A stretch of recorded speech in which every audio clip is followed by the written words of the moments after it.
अब ये सुने, हमारे मुल्क की जो पॉलिसी है, फॉरेन पॉलिसी, उसको मड़ोड़ने की कोशिश बाहर से की जा रही है। बात है कि आपको ये बात एक माह पहले पता चली कि जी पाकिस्तान के अंदर गैर मुल्की साजिश हो रही है। जब आपने IMF को पाकिस्तान की हर चीज दे दी, स्टेट बैंक आपने उनके हवाले कर दिया। देखें, तू इधर उधर की ना बात कर, ये बता के काफिला क्यों लुटा। आज वो जुल्फिकार अली भुट्टो वाला टाइम नहीं, वक्त बदल चुका है। मुझे आप इजाजत दें, मैं आपको एक चीज बताता हूं जो शायद टेलीविजन पे कभी भी 70 सालों में 50-60 साल में नहीं आई। रिएक्शन इसका मतलब ये है, मैं माफी चाहता हूं आपकी बात काटने की, इसका मतलब ये है कि आपको भी समझ नहीं आई कि उन्होंने कहा क्या है। सर समझ आ गई है तो आपका ख्याल है बाकी सारी दुनिया में लोग बेवकूफ बैठे हैं कि किसी को समझ ही नहीं आएगी उन्होंने कौन सी चीज डाइवर्ज नहीं की। बुखारी साहब, एक नेक्सस है जिसने मिलके ये साजिश की है।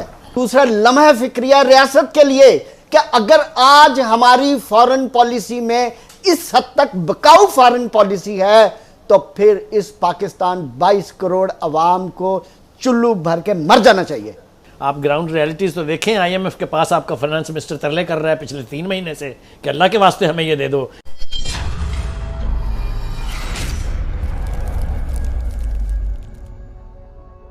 तो दोस्तों, कल इस्लामाबाद में रैली को संबोधित करते हुए पाकिस्तान के प्रधानमंत्री इमरान खान ने कई बड़े दावे किए हैं। उनमें सबसे बड़ा दावा यह है कि उन्होंने कहा कि उनके साथ भी वही करने की कोशिशें हो रही हैं जो 1980s के समय में जुल्फिकार अली भुट्टो के साथ किया गया था, यानी उनको फांसी पे चढ़ा दिया गया था। और किसकी मदद से, वो भी आप सब जानते हैं। इसके साथ उन्होंने पाकिस्तानी आर्मी को भी चैलेंज किया और उन्होंने कहा कि ये वो दौर नहीं है, ये सोशल मीडिया का दौर है। साथ ही साथ फॉरेन पॉलिसी के ऊपर भी इमरान खान ने कई बड़े बयान दिए हैं। तो इस वीडियो के अंदर में काफ़ी ज़्यादा हंगामा है, मतलब कि पूरा वीडियो हंगामा भरा हुआ है। सो वीडियो को आप लास्ट तक देखें, वीडियो काफ़ी अच्छा है। कमेंट जरूर करें और अगर आप हमारे चैनल पर नए हैं तो सब्सक्राइब करके बेल आइकन जरूर से प्रेस कर दें, नोटिफिकेशन ऑल पर रखें ताकि सारे वीडियोस आपको हमेशा समय पे आपको पेजेस पे मिलते रहें।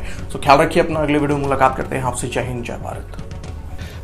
मुझे आप इजाजत दें, मैं आपको एक चीज बताता हूं जो शायद टेलीविजन पे कभी भी 70 सालों में 50-60 साल में नहीं आई। जुल्फिकार अली भुट्टो को वाया बेनज़ीर भुट्टो को एक ऑफर दी गई कि भुट्टो साहब से, अपने वालिद साहब से पूछें कि हमारे पास कुछ मर्सनरीज तैयार हैं, $25,000 उनकी फीस है और मैं नाम लेता हूं उनका। सर मैं ये नहीं पूछा कि भुट्टो साहब को बार बताने की कोशिश की गई। सवाल है कि भुट्टो को जो फांसी मिली उसमें कौन कौन शामिल थे, मुझे ये इसका जवाब है। आप हर चीज अपनी पे ना लेके जाया करें, अगले की भी सुन लिया करें। क्या आप क्या बात बताना चाहते हैं, बताइए। तो बात यह है कि उस भुट्टो साहब ने रिफ्यूज किया कि मुझे किसी मशीनरी की जरूरत नहीं है, अल्लाह के हाथ में मेरी जान है and I let Allah decide my fate. And जो हुआ आपके सामने ये है, जो हुआ मैं वो पूछना चाहता हूं, क्या हुआ था?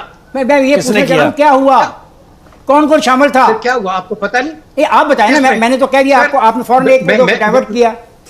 मैं आपको बताता हूं, जस्टिस अनवारुल हक, मेरे पास उनकी ओरिजिनल पिटिशन पड़ी है, ओरिजिनल, ये नहीं कि कॉपी फोटोकॉपी, ओरिजिनल पड़ी है, signed by condemned prisoner Zulfikar Ali Bhutto. I have it with me. उसके अंदर उसने लिखा है, don't sit on my case because I did not promote you and I know you will not be fair to me. Who were the rulers? Sir general Ziaul Haq. आगे इसका reaction क्या होगा? इसका मतलब ये है, मैं माफी चाहता हूं आपकी बात काटने की, इसका मतलब ये है कि आपको भी समझ नहीं आई कि उन्होंने कहा क्या है। सर समझ आ गई है। तो आपका ख्याल है बाकी सारी दुनिया में लोग बेवकूफ बैठे हैं कि किसी को समझ ही नहीं आएगी उन्होंने कौन सी चीज डाइवर्ज नहीं की? आपको नहीं पता चला वो किसकी तरफ इशारा कर रहे थे? देखें, उन्होंने डायरेक्टली तो नहीं कही ना, आप उसको कोर्ट ऑफ लॉ में तो नहीं ले जा सकते। अच्छा पीजे, बात पता क्या है कि आज की तकरीर जो मेरे लिए सबसे हैरान कुन थी कि बीइंग ए प्राइम मिनिस्टर, मैं समझता हूं कि आपको इस हद तक नहीं जाना चाहिए जिस हद तक आप चले गए। आपने वेस्ट को भी इन्वॉल्व किया, आपने लोकल अदारों को भी इन्वॉल्व किया। आप अपनी परफॉर्मेंस तक रहते, अपनी नाकामियाँ छाइयाँ अपोजिशन तक रहते तो बात ठीक थी, जो आपकी 95% स्पीच थी।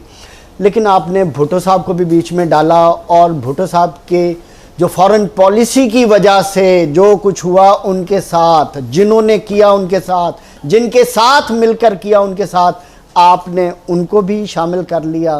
फिर आज अपना मुकदमा खड़ा अपनी परफॉर्मेंस की बजाय आपने कहा कि ये एक नेक्सस है, क्लियर अल्फाज में नहीं बुखारी साहब, एक नेक्सस है जिसने मिलके ये साजिश की है।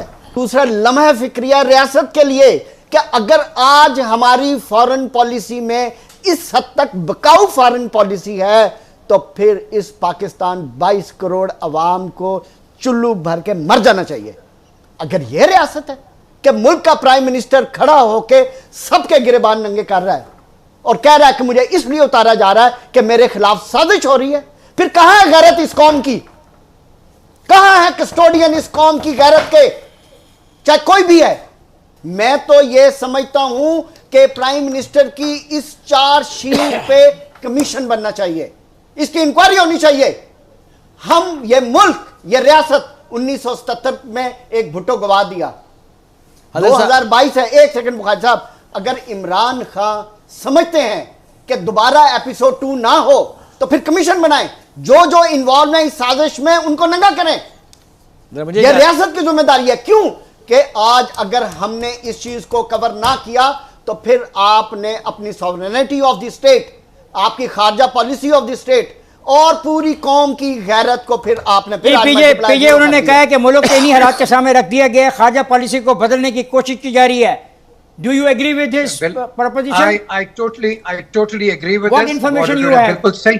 देखिए बात सुने, हर चीज रेफरेंस के साथ होती है। आज भुट्टो का रेफरेंस दिया है, भुट्टो अगेंस्ट गया, वेस्ट के साथ क्या हुआ और आपने देखा कि भुट्टो के साथ क्या हुआ। सिर्फ इतना सिंपल नहीं है। माफ कीजिएगा, मैं भुट्टो के मामले में ज्यादा बात नहीं करना चाहता क्योंकि इतना सिंपलीफाई नहीं जितना आप सिंपल कर रहे हैं। आप कह रहे हैं कि कोई जज था, नहीं, आप कह रहे हैं कोई जज था, जज ने को सजा मौत दे दी। इतना सिंपल मामला नहीं था वो भी। रहने दें, जजों के माफीनामे में ही बात नहीं है। उन्होंने कहा नहीं हम पर किसका प्रेशर था। मुझे अपने शो के अंदर मुझे टाइम नहीं मिलता है यार। आप करें बात। ये वो बुलशिट सुनने वाला नहीं है। इसने कह दिया टू हेल विद यू, और मैं जाके लोगों के सामने जिस तरह से बाजवा साहब की बात कर दी, इसने बाइडेन की भी बात कर दी है। So this man doesn't take any prisoners.